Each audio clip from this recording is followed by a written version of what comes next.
Welcome to the Richard Sherman Podcast YouTube channel. Hit the subscribe button so you don't miss any of our playoff content. You know it's going to get busy. I mean, you might get a bar or two.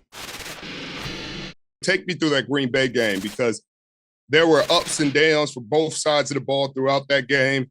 How were you feeling? Because it was your first game back after a long hiatus, dealing with your foot injury, dealing with the plantar fasciitis, and people don't understand how hard it is to just kind of jump back into things. They think it's just, oh, you're going to jump back and you're right where you left off. And it's like, no, this game don't work like that. You gotta get your rhythm back. Yeah, no, for sure. I hadn't played in 7 weeks. So fortunately enough, we got the number 1 seed, which gave us a little more time, or gave me a little more time, and us as a team, to heal up and get some rest. And also we got some good practices in. So I had two or three really good practices before, we were able to play.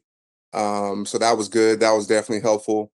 Played a little bit more than everyone was expecting me to, right? Because how the game went. And like you said, you get back into it, and, it's definitely tough to just jump back into it, but it's playoff football. It's all hands on deck. And around this time, I just put a lot of responsibility on myself to help our team win games and be a reason why we're winning. So I was blessed and fortunate enough to get back out there and help us win. Yeah, I mean, you've been a big reason why y'all been to 4 NFC title games, and I was on that team that went to the Super Bowl the last time we went, but 3 consecutive NFC title games, and they definitely wouldn't be there without you and your contributions. This game was just crazy because there was so much hype. There's so much going into it. They played so well versus Dallas, and they kind of drove down the field on the first drive. Y'all got to stop in the red. Charvarius made a heck of a play on the double post. Looked great. Things are feeling great. Then they drive down again. And they go for it. They try to hurry up onto the ball on that 4th down in inches or whatever. And you get the initial contact. You get because that tush push or quarterback sneak in that situation is dang near impossible to stop.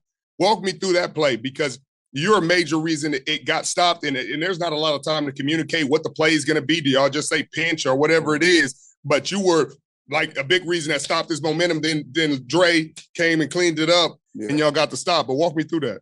Yeah, coaches did a great job throughout the week. We saw that on film that, if it was 3rd and short, 4th and short, that they would get on the ball fast and not try to let you get into your, big people package, goal line, whatever people want to call it. And so we were aware, and we knew that, we might have to quickly, get in our QB sneak, stop, kind of alignment on the fly. And typically we would have, 4 D tackles in there, to get it stopped. But people go back. Nick was in there. He had to, throw his body in there, and it happened so fast. And my thought, whatever. It's just jungle rules at that point. And right. People do it differently. Obviously, the Eagles have had a lot of success with it, and on that one, I just decided to go over the top and use my length and use my size to try to get him down and not let him keep that momentum moving forward, and we're able to get a stop and get off the field, and it was huge too. Part of the game it was, and that was a huge play for us. Yeah, the playoffs are so unforgiving. And that's what people don't understand. And so everything happens so fast, you got to make split-second decisions where you go high, whether you go low, and that decision may come back to haunt you, or it may come back to bless you later in the game. And you just got to go with your instincts. And that was an incredible play by you, incredible play by the defense that kept points off the board. Is basically a turnover in that game. So that forced them with 3 turnovers in the game. And obviously Dre got the 2 interceptions. Now, give me where you were at in the 4th quarter. You guys were down 7, 21-14. And everybody knows the statistic about Kyle and being down 8+ or 7+ going into the 4th. He was 0-30 going into that game, and you guys are down. And obviously, obviously it ain't something you think about as a team or as a player when you're in that moment. But give me your mindset, because things hadn't gone the way you wanted to, and it took some incredible stops by the defense. It took some great turnovers, but then it took big plays by Brock Purdy and big plays by Jawan Jennings and big plays by Christian McCaffrey and Brandon Ayuk and all these guys. It just never looked like the team wavered at all. And I remember when we first, in 2019, when we got to that Super Bowl, we got to the NFC Championship, a lot of the guys had never been there. And I just remember you guys asking me, like, what is it like? And what's the mindset? And what should we be thinking? What should be? And it's like, it's just another game. Just keep executing at the high level. Now you're that guy. Mm-hmm. You're that guy. So is there anything you say to the team going into the fourth or in that situation when you know it's going to be all right? Let's just steady the ship. Let's just right the ship and steady the course. And you remember what I said in that Super Bowl when we got up, but we ain't going to talk about that today. We're not going to jinx that. We'll talk about that next week. But, God willing, don't jinx anything. But was there any conversations had by you or Fred or any other leaders to the team at halftime or to the defense going into the fourth, I mean? Yeah, the conversations was, we didn't sign up to play 30 minutes of ball. We talk about playing 60 minutes of football.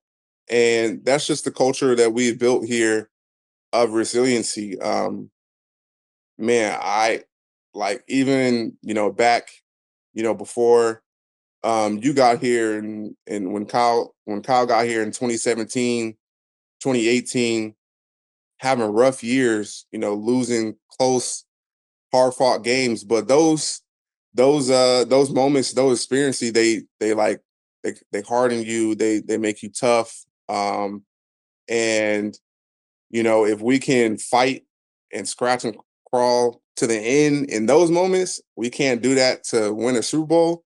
Like, what we're doing, like, if I'm saying, we can't give our all, and no matter what happens in the face of adversity, keep playing and keep playing hard to win a Super Bowl, like, we don't deserve it. And so that's really my mindset, is like, going into these games, it's like, if you can't beat these people, if you can't find a way to win, you don't deserve it. And so we have to prove to ourselves that we're deserving. And that's by playing with character. That's by playing hard. That's by executing and doing all the things you need to do to win football games. And so in those moments, it's keep playing. It's, we